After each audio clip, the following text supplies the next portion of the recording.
আমার channel news desk টিভিতে একটি সাক্ষাৎকার দেখছেন। হিজবুত তহিদ ইন্ডিয়া ফাউন্ডেশনের প্রেসিডেন্ট মিস্টার কাজী আব্দুল হক। আজকে আমি জানতে চাই যে আপনারা যে হিজবুত তহিদ ইন্ডিয়া ফাউন্ডেশন কাজ করছেন যেভাবে, এটা কবে ফাউন্ডিং হয়েছিল আর এর উদ্দেশ্যটা কী ছিল? হিজবুত তহিদ ইন্ডিয়া ফাউন্ডেশন আমরা 2017 সাল থেকে কাজ করছি, কিন্তু হিজবুত তহিদ ইন্ডিয়া ফাউন্ডেশনের আগে আমি যে আদর্শটার উপর ভিত্তি করে এই হিজবুত তহিদ ইন্ডিয়া ফাউন্ডেশন শুরু করেছি সেটা একটা বাংলাদেশের সংগঠন হিজবুত তহিদ। এই হিজবুত তহিদের প্রতিষ্ঠা হয়েছিল 1995 সালে। বাংলাদেশের জমিদার ফ্যামিলি একজন মহামানব বলি আমরা, মোহাম্মদ বায়েজিদ খান পান্নী, ইনি বর্তমান যে চলমান ইসলাম এটাকে দেখে উনি একটা চিন্তা করলেন যে ইসলাম মানে তো শান্তি। আজকে সারা বিশ্বময় অশান্তিময় এই ইসলাম, 57টার ওপর দেশ ইসলাম কান্ট্রি, কোনো দেশে শান্তি নাই, সারা বিশ্বে কোনো জায়গায় শান্তি নেই। উনি কোরআনকে ভালো করে রিসার্চ করলেন। ওনার মধ্যে আমরা বিশ্বাস করি যে আল্লাহ তাআলা ওনার হৃদয়ে এই সত্যকে জাগিয়ে দিয়েছিলেন। এই সত্যকে তিনি মানুষের কাছে পৌঁছানোর জন্য এই হিজবুত তহিদ প্রতিষ্ঠা করলেন 1995 সালে। তারপর থেকে দীর্ঘ আজকে 29টা বছর হিজবুত তহিদ কাজ করে চলেছে। 2016 সালে আমি এই হিজবুত তহিদের সন্ধান পাই, আমাকে খুব ভালো লাগে। আমি বাংলাদেশ যাই, এখানকার যে আদর্শ, মূল আদর্শ যেটা বিশ্ব মানবতার কথা বলে, আজকে সারা বিশ্বে প্রচুর রাজনৈতিক দল, প্রচুর ধর্মীয় সংগঠন, প্রত্যেকে নিজ নিজ একটা জায়গা থেকে কাজ করার চেষ্টা করছে। তারা মৌখিকভাবে শান্তি চাই, শৃঙ্খলা চাই, কিন্তু তাদের কার্যকলাপ এবং তাদের নীতি আদর্শের দিক দিয়ে আমি মনে করি তারা সঠিক জায়গাতে আসতে পারেনি। কেউ রাজনীতি করছে, কেউ ব্যবসা করছে, কেউ নিজের স্বার্থ উদ্ধার করছে। আমরা হিজবুত তহিদ আমরা যেটা চাই সেটা হচ্ছে সারা বিশ্বময় শান্তি। আমরা সারা বিশ্ব ভ্রাতৃত্বের উপরে কাজ করছি, যে সকল ধর্মের মর্মকথা, সবার ঊর্ধ্বে মানবতা। যেখানে মানবতা নেই সেখানে ধর্ম নেই। আমরা সেই বিশ্ব মানবতাকে প্রতিষ্ঠার জন্য আমরা কাজ করে যাচ্ছি। বিভিন্ন সভা, সেমিনার, হ্যান্ডবিল পত্রিকা এর মাধ্যমে জনসাধারণকে আমরা সচেতন এবং প্রকৃত ধর্ম যে রূপ, সেই রূপটাকে আমরা বাস্তবায়িত করার জন্য আপ্রাণ চেষ্টা করে চলেছি। মুসলমানদের বলা হয় যে কাট্টারপন্থী, তার সেটা কি হচ্ছে? দেখেন, আজকে সারা বিশ্বময় মুসলিমদের যে পরিস্থিতি, যে উগ্রবাদ, যে ধর্মীয় উন্মাদনা, এটা একটা পরিকল্পিত রূপ। প্রকৃত ইসলাম, আমরা ইসলামের স্বর্ণযুগে আমরা দেখেছি যে সেখানে মানুষ শান্তির সাথে রাত দরজা খুলে ঘুমাতো। রাতের অন্ধকারে একটা মেয়ে মানুষ এক জায়গা থেকে আরেক জায়গায় যেতে তাদের হৃদয়ে কোনো ভয় থাকতো না। কিন্তু আমরা বর্তমানে যেটা দেখছি সেটা বিশেষ করে ইসলামের বিভিন্ন দল, বিভিন্ন সংগঠন, বিভিন্ন ভাগাভাগি, এগুলো পেছনে অনেক ইতিহাস আছে যেগুলো আমরা অনেকেই জানি। এখন স্বার্থের কাজে ধর্মকে ব্যবহার করা হচ্ছে, রাজনৈতিক ব্যবহার করা হচ্ছে, যে কারণে এই উগ্রবাদ, এই সাম্প্রদায়িকতা, এই ধর্মান্ধতা, এই জঙ্গিবাদ, এগুলো সবই ধর্মের রূপ নিয়েছে, কিন্তু এগুলো তো ধর্মের রূপ নয়। আজকে আমাদের শুধু ইন্ডিয়াতে, পুরো পৃথিবীর কথা বলছি, যে ইমান ছাড়া কিছু হয় না। তহিদের যে ব্যাখ্যাটা আছে ওটা ইমান থেকেই এসছে। আজ আপনি আমাদের দেশ হোক বা বাংলাদেশ হোক বা পাকিস্তান হোক, এই ইমান বা এই মুসলমান যে ধর্মীয় কাজ কোথায় দেওয়া? দেখেন, আজকে ইমান বলতে যে জিনিসটা বোঝানো হয়েছে যে স্রষ্টার প্রতি এটাকেই বলে, কিন্তু প্রকৃত অর্থে তো তা নয়। প্রকৃত অর্থে আমরা যদি ইমান, মোমেন শব্দের কোরআন থেকে নিই, সেখানে সূরা হুজরাতের 15 নম্বর আয়াতে আল্লাহ বলেছেন, যারা লা ইলাহা ইল্লাল্লাহ বিশ্বাস করলো এবং কোনো রকম সন্দেহ করে না, এবং জান ও মাল দিয়ে জেহাদ করে, তাহারাই মোমেন। মোমেন অর্থাৎ বিশ্বাসী। কীরকম বিশ্বাসী? যারা জান মাল দিয়ে সত্যকে প্রতিষ্ঠার জন্য আপ্রাণ সংগ্রাম করে। এখন সে সংগঠন কোথায়? আমি তো মনে করি এখন শুধুমাত্র হিজবুত তৌহিদি আছে, যারা নিজেদের জান মাল দিয়ে প্রতিষ্ঠার জন্য সংগ্রাম করে চলে। আজকে সারা পৃথিবীতে মুসলিম যারা আছে তারা কিন্তু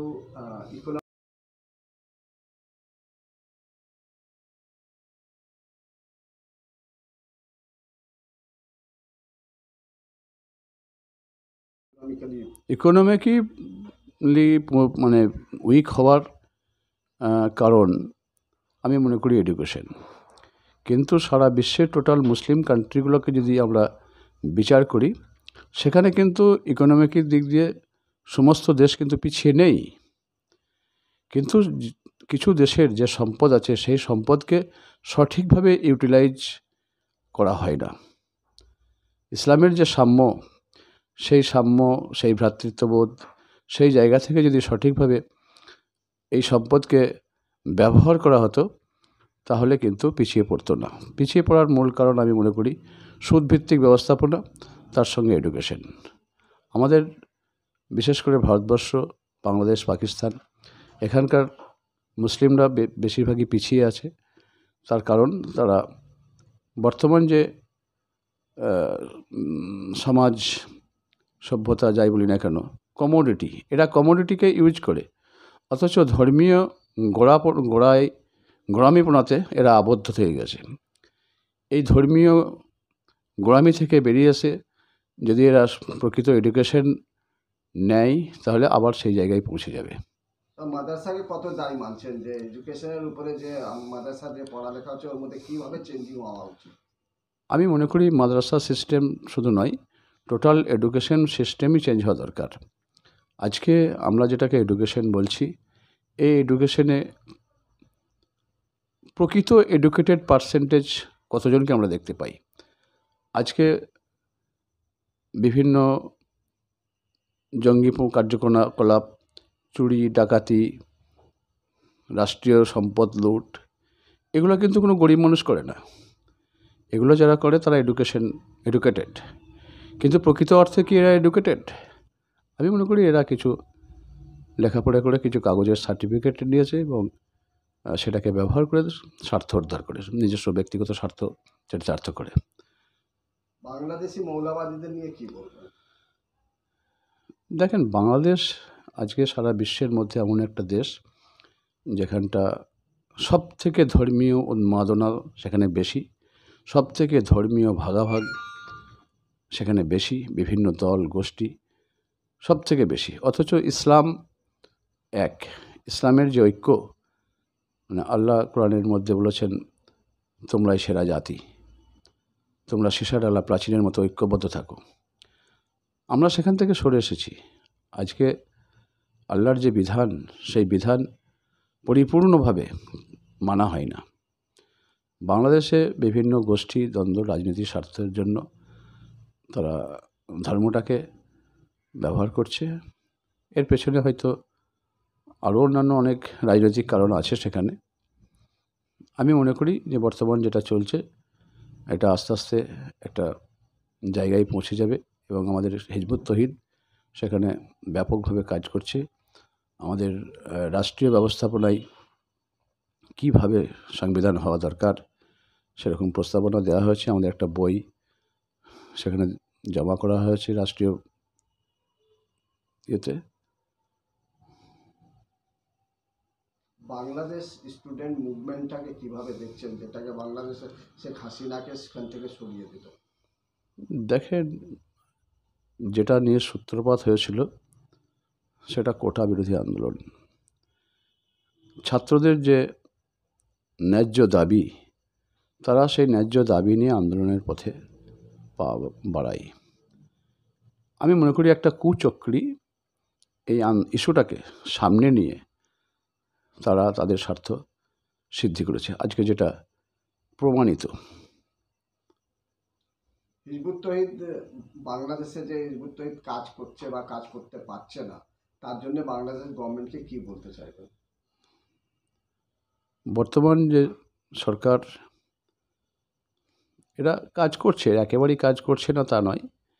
এখন যেহেতু বিভিন্ন ধর্মীয় সংগঠন তারা নিজ নিজ স্বার্থ অধিকারের জন্য একটা বিশৃঙ্খলময় পরিস্থিতি চলছে, ডক্টর ইউনূস সরকার, উনি একজন বুদ্ধিমান জ্ঞানী মানুষ। ওনার সিদ্ধান্ত আমার মনে হয় সঠিকভাবেই নেবেন উনি বর্তমানে কাউকেই চটাতে চাইছেন না। নিশ্চয়ই ওনার কোনো পরিকল্পনা আছে, আগামীতে সেটা প্রকাশ পাবে। আর এই ধর্মীয় যে উগ্রবাদ, সন্ত্রাসবাদ, এগুলো বন্ধ হয়ে যাবে। পৃথিবীতে পুরো শান্তি থাকুক, তার জন্য আপনারা কি করতে চাইছেন? আমাদের তো মূল কথা ওটাই যে সকল ধর্মের মর্ম কথা, সবার ঊর্ধ্বে মানবতা। যেখানে মানবতা নাই সেখানে কোনো ধর্ম নাই। আমরা যদি সৃষ্টির গোড়াতে যাই, আমরা একই আদম হওয়ার সন্তান। আজকে বিভিন্ন রাজনৈতিক পরিস্থিতি, বিভিন্ন ভৌগোলিক অবস্থান, বিভিন্নভাবে আমরা ভেদাভেদে হয়ে গেছি, সেটাকে কাজে লাগাচ্ছে এক শ্রেণীর মানুষ। আমরা সাধারণ মানুষের প্রতি, সমগ্র বিশ্ব মানবের প্রতি আমরা আবেদন করছি, আসুন আমরা একটা কথার মধ্যে ঐক্যবদ্ধ হয়ে একটা নতুন ব্যবস্থাপনা, জীবন ব্যবস্থাপনা গড়ে তুলি, যেখানে সমগ্র মানুষ শান্তির সঙ্গে জীবনযাপন করবে। হিজবুত তৌহিদ মেম্বারদের কি বলতে চাইছেন? হিজবুত তৌহিদ মেম্বারদের আমরা তো এটা নিয়েই কাজ করছি। আমরা স্রষ্টার বিধানকে প্রতিষ্ঠা করার জন্য জীবন সম্পদ দিয়ে সংগ্রাম করে চলেছি। আগামীতেও নিশ্চয়ই আমরা এই কাজে অটুট থাকব এবং মানুষের কাছে আমাদের আহ্বান থাকবে, আপনারা আমাদের সঙ্গে আসেন, আমাদের নীতি, আদর্শ, উদ্দেশ্য সবগুলো দেখেন, বোঝেন, তারপর আমাদের সঙ্গে আসুন, আমরা একসঙ্গে কাজ করি। আমার একটা লাস্ট কোশ্চেন ছিল, ইসলাম এক আল্লাহ, এক রাসূল, এক কিতাবকে মানে, কিন্তু আমরা এখন অনেক বিভাজন হয়ে গেছি, অনেক গ্রুপে বা অনেক ফিরকাতে চলে এসেছি। এই ফিরকাটাকে একভাবে ইউনিটি করতে গেলে কি করতে হবে? আমি বিশ্বাস করি এক জায়গায় আসার সূত্র একটাই, তৌহিদ, লা ইলাহা ইল্লাল্লাহ। এই কথার উপরে আমাদের ঐক্যবদ্ধ হতে হবে। এমন কোনো ফেরকা নাই, এমন কোনো মাযহাব নেই যারা লা ইলাহা ইল্লাল্লাহ বিশ্বাস করে না। প্রতিটি মুসলমান তার ঈমানের মূল সূত্রই হচ্ছে লা ইলাহা ইল্লাল্লাহ। এখন এই লা ইলাহা ইল্লাল্লাহ, আমি আল্লাহর হুকুম বিধান ছাড়া কারো বিধান মানি না, এই অঙ্গীকারের ওপর ঐক্যবদ্ধ হতে হবে, আমাদেরকে কাজ করতে হবে। এই একটাই রাস্তা।